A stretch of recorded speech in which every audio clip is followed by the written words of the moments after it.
নমস্কার বন্ধুরা, money magnet চ্যানেলে স্বাগত।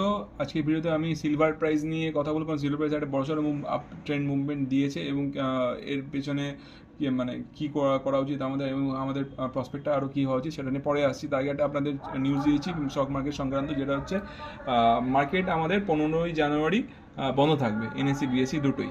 কারণ কারণ কি, মহারাষ্ট্র সিভিক পোল, অর্থাৎ মহারাষ্ট্র মানে মুম্বাই বিএমসি ইলেকশন আছে, সেটাকে কেন্দ্র করে মার্কেট 15ই জানুয়ারি বন্ধ থাকবে হোল। এটাই হচ্ছে মেন নিউজ বলে দিলাম। এবার সিলভারের প্রাইসে আসি। সিলভার প্রাইসে আসে বলি, সিলভার প্রাইস এখন কত চলছে? 2,70,000।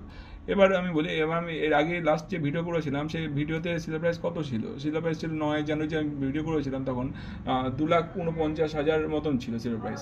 সেখান থেকে একটা বড় সড় আমি জান দেখতে পাচ্ছি, যদিও আমি সেই ভিডিওতে বলেছিলাম সিলভার প্রাইস এই যে 2,50,000 মতন রেঞ্জে রয়েছে, এটা মানে টপ মোস্ট পজিশনেই রয়েছে, তবুও আমি বলেছিলাম এখান থেকে ফল আসলেও আসতে পারে মার্কেট কন্ডিশনের উপর বেস করে।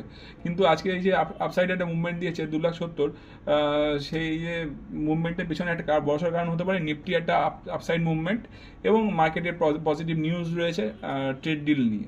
তো এই দুটো কারণ আমার কাছে সম্ভব মনে হচ্ছে এই সিলভার প্রাইস বাড়ার ক্ষেত্রে। আর সিলভার প্রাইস কতটা বেড়েছে আমি বলে দিচ্ছি এখানে। সিলভার প্রাইস প্রায় বেড়েছে আপনার অলমোস্ট 21,000 টাকা, প্রায় 6%-এর মতো একটা বড়সড় আমরা মুভমেন্ট দেখতে পাচ্ছি, 6%-এর তেজি দেখতে পাচ্ছি।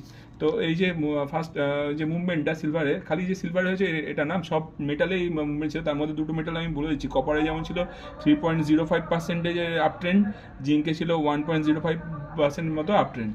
তো এই যে কপার জিঙ্কের সাথে মেটালে যদি আপনারা চেক করেন, মানে স্টিলের ক্ষেত্রেও দেখবেন স্টিল স্টকগুলো ভালো পারফর্ম করেছে, টাটা স্টিল বলুন, বেদান্ত বলুন। তো এই যে মুভমেন্টগুলো অল অ্যারাউন্ড ভালো আসছে, একমাত্র মেটাল সেকশনগুলোতে। যাই হোক, এই ভিডিওটা এই পর্যন্ত। আর এবার আমরা আরেকটা পয়েন্টে আসি। এই মুহূর্তে আপনার ইনভেস্ট করবেন কিনা? হ্যাঁ, করতে পারেন। একটা ফোমো তৈরি হচ্ছে মার্কেটে, যে আমরা মিস আউট করতে পারি, যে হয়তো আমার এই সিলভারের প্রাইসটা মিস করে যাবো, কিন্তু আমার মতে একটা ডিসিপ্লিন অনুযায়ী ইনভেস্ট করা উচিত। ইনভেস্ট করলে সেটা ভালো হয় আমাদের জন্য।